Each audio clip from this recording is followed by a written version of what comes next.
It's time for Talk Law Radio with Todd Marquardt. Todd Marquardt, attorney at law in Texas. If you're a millionaire or a thousandaire, Talk Law Radio is now on the air. Call in with your business law question, your elder law question, veteran aid, Medicaid, build a business to get paid. 210-308-8867. Or ask a question online at marquardtlawfirm.com. That's MARQUARDT lawfirm.com. And now it's Talk Law Radio with Todd Marquardt. Welcome to Talk Law Radio. I'm Todd Marquardt, on the radio, on Facebook, on YouTube, on podcasts, and on talklawradio.com. Today I'm talking with Jill Piazzi, the owner and operator of Gray Matters, an aging life care management company and consulting business serving mostly older adults, those with disabilities, and their loved ones in San Antonio and surrounding areas. She's a contractor for Bexar County and Alamo area agencies on aging under the Caregiver Support Program, plus a regular presenter with local nonprofits and adult learning programs. Welcome to the show. Thank you, Todd. Thanks for having me. I'd like to ask you more questions about your bio. Okay. Tell us where you're from. Well, I grew up here mostly. I was a military brat when I was real young, so I lived a lot of places up until 7. But I've lived here most of my life, and I've lived in Austin part of my career, 7 years in Austin. So, yeah, okay. Texas mostly. And who influenced you most growing up? There's a number of people, mentors, but I'd say my mom, I think just with her community mindedness and being involved in our church and giving back, which she still does today, you know, as a older woman. Yeah. She's still giving. And in fact, we served this past weekend for our Synod Assembly meeting. You know, I know you and I are both Lutheran. And right. We served this past weekend in Corpus Christi for the ELCA Synod Assembly meeting to vote for our bishop. That's so awesome. We served together in different capacities. Yeah. And it's going to be Mother's Day tomorrow. I know. I'm a mother. My mom, you know, is of course a mother. I've got a mother-in-law. So celebrating moms that have children, but also those that have been mothers to many, right? Right. Some people aren't getting to be biological mothers, but they take care of other people. So want to have a shout out for all people that care for other people. That's right. Tell us something about your family. Well, I am married. My husband, Frank, and I have been married for going on 8 years, so it's a remarriage. And I have a daughter, Corey, and she's a dog groomer, as I was telling you. So she's the dog person and loves her job, and she's on her own. So I'm an empty nester, and my mom is still alive. My dad just passed in January, and I was sharing with you. Yeah, it's been kind of a tough road, but I think we all go through these times, right, where, you know, we think we're going to have people around forever, and it doesn't always work that way. But he had Parkinson's and Alzheimer's, so in my work, I work with clients with those conditions. It's different when it's our family, though, right? It's kind of, you know, you jump in and help out, but it's, you know, it is tough. It is tough to be that caregiver and be supportive of the spouse that's the caregiver sometimes. So I have a brother also, so I'm the oldest of 2. Okay. But yeah, that's it. And I have family here in San Antonio. I have aunts and uncles, cousins. So that's great. It's nice, yeah. Big extended family. Right, yeah. I hope you have a good celebration for Mother's Day. Looking forward to it. Yeah, we're going out to eat, so I won't have to cook, and nobody else is cooking, so it's good. Yeah, thank you. So you mentioned your caregiving help with the family. Tell us about your work and how you got into that. Well, I started with an interest in aging at the age of 8. So in my neighborhood, there was a local nursing facility.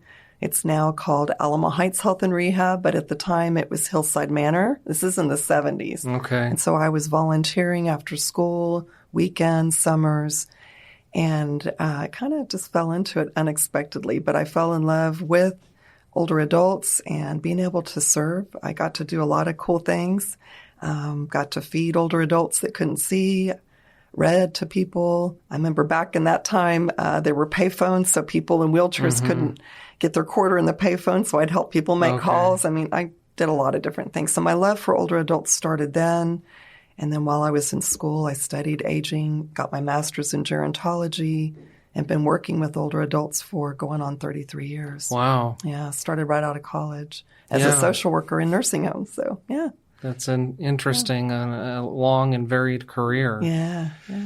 You have some specialty training and some certifications. Tell us about that. Okay, so I have I am what's called an Aging Life Care Manager. I'm an advanced professional through the Aging Life Care Association, which is a great group. If anybody needs a care manager, we're a national association, and we do have websites where people can find care managers. But I'm also, through that association, certified as a care manager. It's called a CMC, or Care Management Certified. And I got that years ago and had a mentor during that time, because you have to be supervised as you're getting that certification. And when you're working on your own, you don't have a supervisor. So I had a mentor who was an RN that has her own practice in Dallas. And so she was my mentor, went over case studies, and we went over client, situations and talked about best ways to handle situations and problem solve. And then I recently got my certification as a dementia practitioner. So went through a day of classes, and, the reality is we can all get certifications, but hopefully we're learning on the job, and just, we learn a lot just through our experience, right? Not always the certification. Interacted with lots of people with those conditions throughout your career. Oh, yeah. Lots of different things, mental health related stuff, different diagnoses, especially dementia. Working with families that are stressed, and So this is one of the more difficult things that I try to explain to my own clients, how a care manager can help them. Right. So what are some tasks or advice that you help people with? Well, I think it's, not waiting too late to do things. And I think you probably advise that in your work, right? Don't put off getting those plans done, whether it's legal documents or whether it's thinking about your own aging. Who's going to be the caregiver? I always say, who's the team that you're putting in place? Whether it's something minor, like just somebody picking up your mail when you're in the hospital or handling bills, or who's going to actually be doing the direct care. So I try to have those conversations when I'm assessing clients in the home. I may be focused on a specific issue, but I also want to bring that up and say, okay, well, what's the plan for later? Right. Maybe you don't need heavy care now, but if that happens, who's doing what? Can we afford it? So you're talking finances, you're talking about benefits, because some people assume that Medicare is going to pay for everything. Right. And we have to definitely do the job of explaining how benefits work and say, no, we got to have some assets and monies to pay for this out of pocket, or have people that are willing to jump in and help out. So, we don't always have that. Maybe a person is what we call a solo ager and never had kids, and all of their siblings have passed on. So I have to think about, is there a neighbor or a person in your church or synagogue or somebody that's going to come forward and be that support? So the first thing you do is help them identify the issues that might come up. Yeah. I may be called in for a specific problem, but I'm trying to look at the person holistically and looking at all aspects. Yeah. And so it's kind of a deep dive. What are some specific problems that you have helped with in the past? I've helped with issues with family members, so family dynamics. We see that. I'm sure you see that in your work, where you've got adult children that don't get along. And so there's some infighting. So it may be having a family meeting that I'm doing on Zoom. Maybe they don't live here. Right. Or if they're in town, we're all getting together and discussing the care of the parent. And what role can you play as that caregiver, whether you're long distance or local? I once had brothers that were taking care of their dad, and one brother wanted dad to be in assisted living and the other brother wanted him to be home. Yeah. And so they fought about that. That's something that you would I see it a lot. Yeah, I see that. Work out for them. Yeah, just coming up, like, first of all, like, what does the parent want? Sometimes these adult children want to jump in and go, hey, this is what I want, or we don't want to use up all those assets, so let's move, because it costs more to have round-the-clock care in the home, right? Right. So sometimes people have a vested interest in they have their own agenda, so it's really kind of honing in and saying, okay, well, what does mom or dad want? What have they always talked about your whole life? Right. What were their wishes? So I try to really focus on the older adult or client and determine, how do we make this work? I have some clients that want to stay home and it may not always be viable.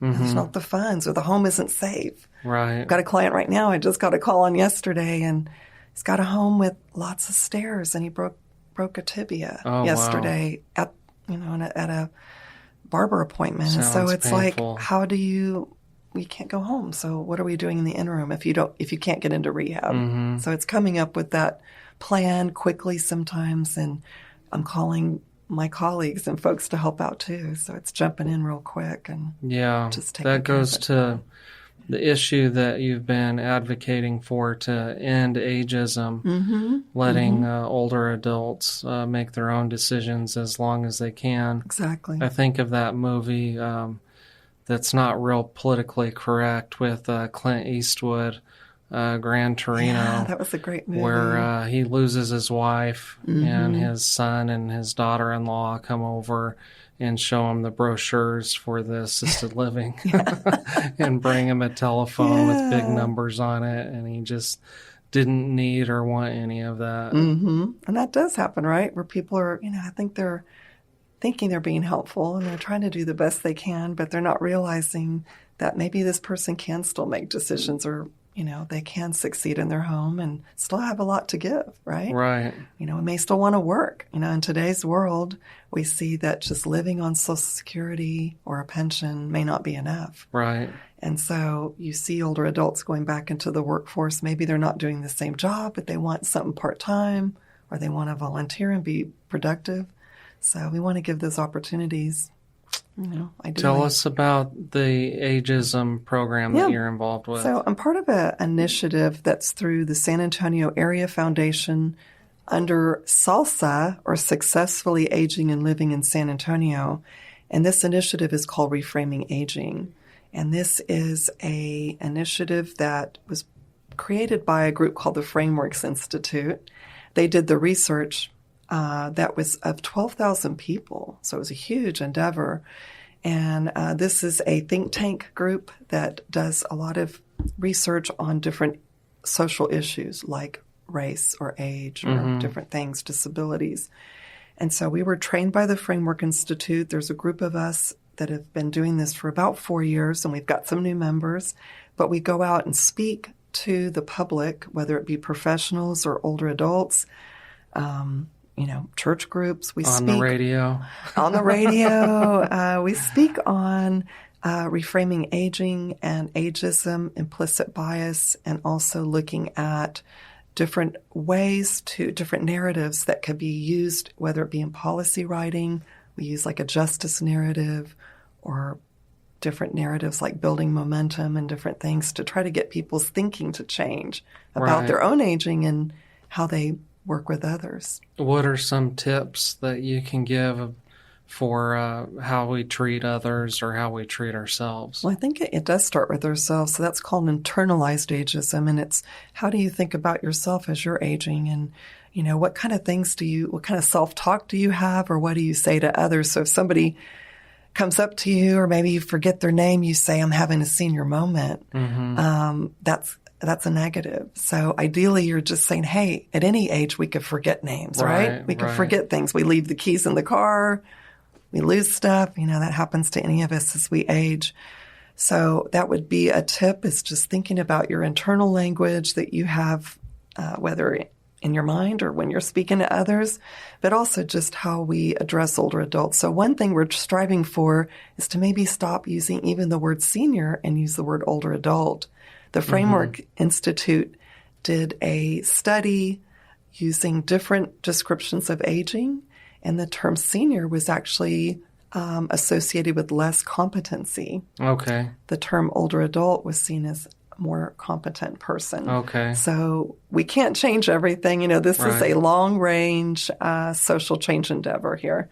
But we're hoping that at some point, even senior centers might think about changing their names at some point.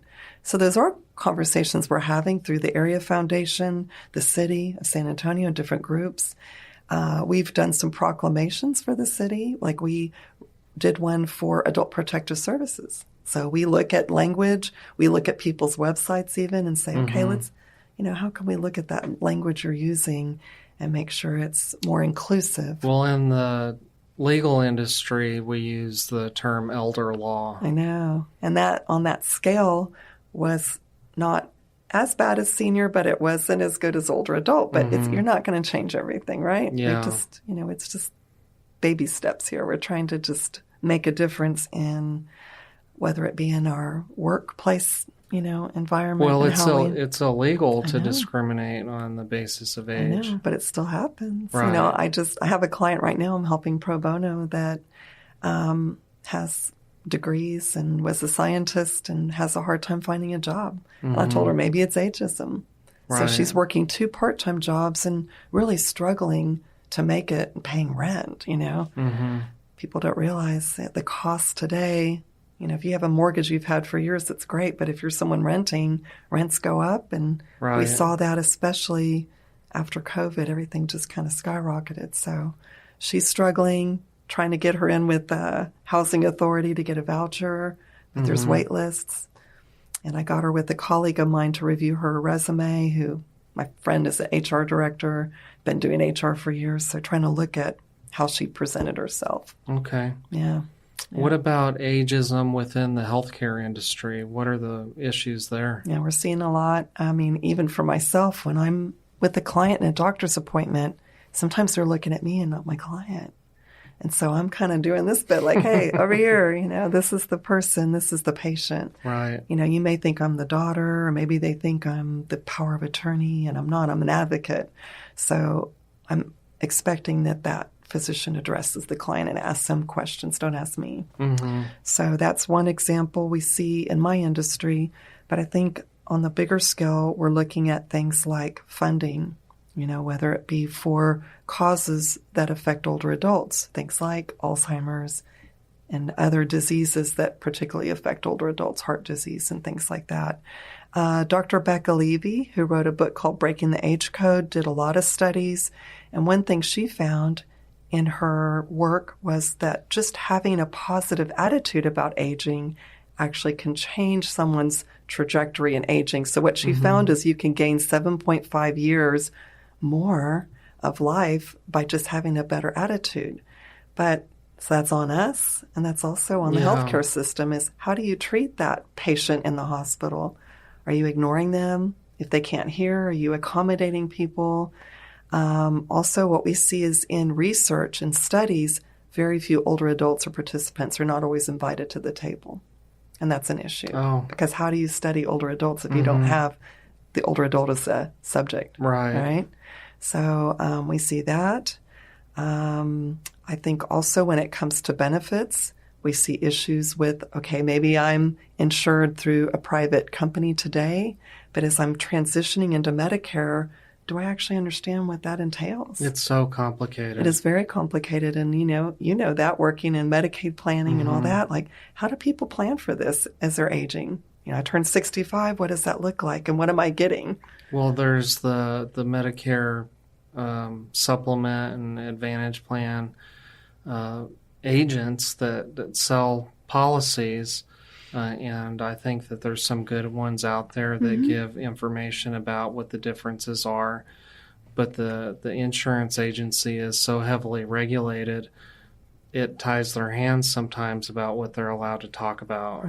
Right, which is a disadvantage. Ideally, we don't have books on how to age, right? When you're retiring, what to plan for and to think ahead, right? And think, like we said earlier, Medicare is not going to take care of all of this. So how are you planning financially for your retirement in those years where you may need care?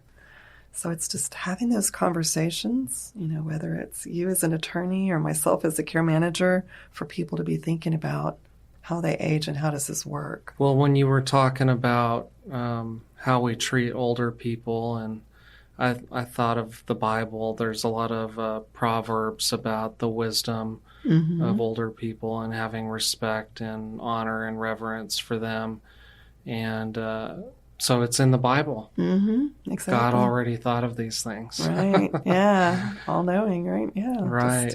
And then there's Oasis, the educational lifelong learning. Lifelong learning for people over age 55 or 50. I believe it's something like that, 55 or 50, They have a tutoring program where they pair up, those members with children in schools who just need somebody to read to practice reading. Right. I actually saw a banner the other day. I was on Grissom Road, and it was Northside Independent School District, and it was encouraging people to sign up with Oasis to do that. And I thought, good. Right. You know, and they're a nonprofit, they're a small entity, but we got to get the word out. So if somebody wants to still be involved, even though they're retired, there's all these opportunities. You know, whether it's Oasis, just even going to a school district and saying, hey, I'd like to volunteer and read. Right. At the Shepherd of the Hills, where my kids went to school, they had members of the congregation that would be like a mentor to the classroom. Oh, that's great. I see that at my church, MacArthur Park Lutheran. So we have a number of members that work, because we have a school that goes through kinder, and they have individuals that read or serve on the board from the church. And they're mostly older adults, so it's pretty nice. Yeah, it's cool. And so there's organizations that if older people are retired, they've decided to stop working a day job. What my dad had said after he retired was that he wanted to make a difference in people's lives. Yeah, and so great. He is still thinking about that. Oh. I mean, he when he comes across somebody that has a need, then he tries to help, but not in any real organized way yet. Yeah. It takes time to kind of find where you fit in. I had somebody tell me that the other day. I was at a function, and she's like, I got to find, where my passion is. And I'm like, yeah, we all need to have that group or that organization that we want to support, give our time to, right? Right. Yeah. Especially as we age, Right. Time is valuable, and you got to decide where you're going to be appreciated, and the skills that you're bringing to the table that could be appreciated. Yeah. For my in-laws, it has been spending time with their grandchildren. They moved here from New Mexico after they retired, and my father-in-law wasn't necessarily ready to retire, but that was a decision that he made, and so he spent a year or so trying to figure out what he was going to do with his time. And my wife and my sister-in-law quickly gave him projects to do and things to help out with, and then they just want to be with the grandkids wherever they are. Isn't that nice? Because we don't always get that. We're in a society where people move away, right? Right. I remember reading a book years ago called Megatrends, and it was about that, how we're not the agrarian society anymore, but people live on the same property. People move away for jobs, especially if they're in rural communities. I think that's probably when I recommend care managers the most, is for adult children that live elsewhere, far away, and they need to know what's going on with their parents. Have an eye on the person, because we go into the home, but also into facilities, and being able to report to that power of attorney. As the advocate, you're the one going to the care plan meeting. You're the one kind of holding everybody accountable. If you promise me that my client's going to get a wheelchair or rehab, I'm taking notes, and I'm asking the name, and I'm going back to that person and saying, hey, where is that? I like that, holding them accountable. And we all should be accountable, even myself. If I promise something, I need to. Yeah, it doesn't mean that they're necessarily working with bad people or bad organizations, but they're busy. Exactly. They're understaffed. Definitely. They're overworked, and so you just have to have checks and balances in place. And it's being part of that team. I don't ever come in and, because I used to run a facility, so I get where they're coming from. It's just a matter of being a part of that team and saying, hey, how can I help? Maybe you're busy, so can I make that call to the doc? Yeah, back in the olden days, in the 2003 era, my dad's mom was in the nursing home, and my granddad would go and do all that checking up, but he was still working. Yeah, it's hard. And so he would hire a caregiver to go in, and they got upset with him for doing that because they said, this is our job. I think that was 20 years ago, so I think... You still see that. I see that with clients of mine with private sitters in rehab or facilities, They get upset about it. Well, I think they feel like, well, you don't trust us, but it's not just that. That person may have been used to having that one-on-one at home, so why would you stop that? If you can afford to do it, some people are going to continue. So, Well, we've got to wrap up, Jill, Okay. but I'm so glad Thank that you for you could having be me. here Appreciate to it. talk with me about what you do, Gray you. Matters. Yeah. How should people contact you if they have Well, questions? They can call my cell. So I answer my phones. I have no staff, so it's me you get. It's 210-363-3554 is my cell. And they can also email me at gray, Gray, matters, MATTERS, 64 at Gmail. I'm on LinkedIn. I'm on different areas. Just Facebook. Google. Just Google Jill Gray Piazzi. Matters. Yeah. They can find me through my business or my name. But yeah, Okay, be well, glad thanks to a bunch. speak to people. Thank you, Todd. Thank you for having me. Todd Marquardt on Talk Law Radio, and I'll talk to you later.